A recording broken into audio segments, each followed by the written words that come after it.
right, so first and foremost, I'm Najir Chambers. I am from Big Old Belt Media. It's another Comic-Con, and as I said before we got started, it is not a Comic-Con unless I get to talk to you. Kurt, how many years has this been for you? Oh, wow. Jeez. Maybe, I think around 8 years I've been coming here. Yeah. Yeah. Yeah, and going into maybe your 8th year, what sort of the emotions, the excitement, the vibes? Well, it's fun. I come down here and have exciting projects to talk about, and I bring my 2 sons with me, and I've kind of watched them grow up. They were little kids, and I was wondering if I might lose one of them along the way. And now they're kind of guiding me around. Yeah. So. Yeah. What, on that note, obviously you have to be so inspiring, being a black male, being a composer, and somebody who appreciates the art and composition, at the point that I love that it's getting this attention now, and we also understand just how important but yet vital it is to television and film.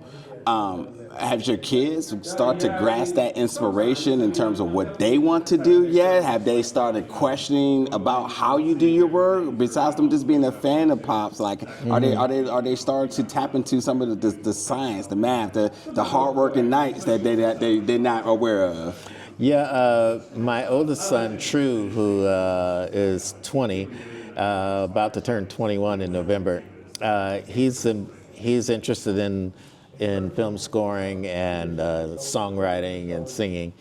And so he's looking to see what it's like to be in the family business. Yeah. So, it's a lot of work, and my main suggestion to him is that, look, if it's something you love, then that's the reason to do it. It's way too much work for something that you don't really care about. So, and he seems to care about it, and we're excited to see where he goes with it. He's a lot smarter and more talented and better looking than I am. So. Well, of course you have to say that, but I mean, there's surely no harder working man when it comes down to this. And what's interesting too is that for your body of work, I believe like you're really your own real big visibility to putting a face to the work, and really the comic spaces. Yeah. Not too much of the virtual things, not like the carpets or anything. You kind of sit back and let the work speak for itself. Yeah. Why is that your approach? It's to me, it's about just do the work. Yeah. We try to get in and do the work as thoughtfully and passionately as possible. And if I can't do that, then I shouldn't be here. I shouldn't be doing this. This is if I ever get to a point where I feel like I'm just phoning it in, then we'll just consider sending Kurt off to the little old composer's home.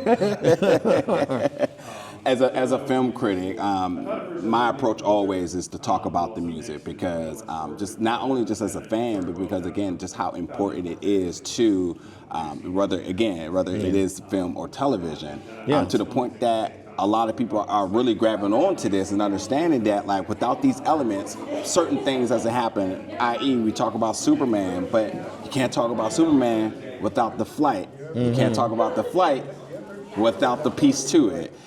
For you, and for, again, the man that just does the work, what sort of the emotions now seeing that the proper attention, flowers, recognition is happening to the composers and the work and the part that they play in terms of putting out some of our favorite projects? Well,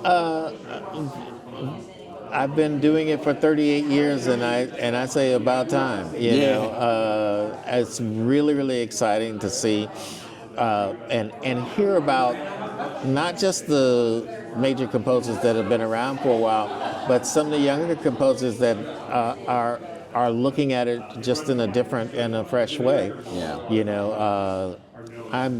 I'm very, very excited and very, very proud to see some what my younger competition is doing out there. It's fabulous. Yeah, absolutely fabulous. And some of us are popping up too. That's the real biggest thing, because and I think that's important. I think about I believe her name is Dara Taylor, who composed Ironheart. And I'm not to say like, you know, one of the upper comers. She's obviously had an impressive resume as well too. But I think about when you talk about the stories such as Ironheart, which is you know, talking about a young kid in the streets of Chicago, who else can tell that story but us? And when you talk about that story, it has to have that music. The music has to complement the emotions, you know, the grittiness, the things that only we recognize. So I definitely think that we're heading in the right direction. But it's good that you recognize that, and as me, as the fan, the consumer, I'm seeing that too. And I think that's the part of the change. So probably why, you know, all your hard work now, you can kind of look back and really smile. Oh yeah, it's really, really exciting. And like I said, there's so many wonderful young composers. Amanda Jones, who's here right now, and Dara is just fabulous.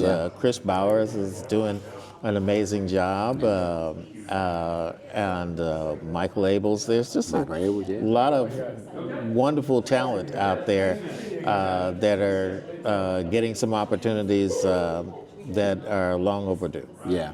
Now I got to talk about your project that I'm not familiar with, so I'm definitely going to need you to give me the details here. So Absolute Dominion. Talk about this.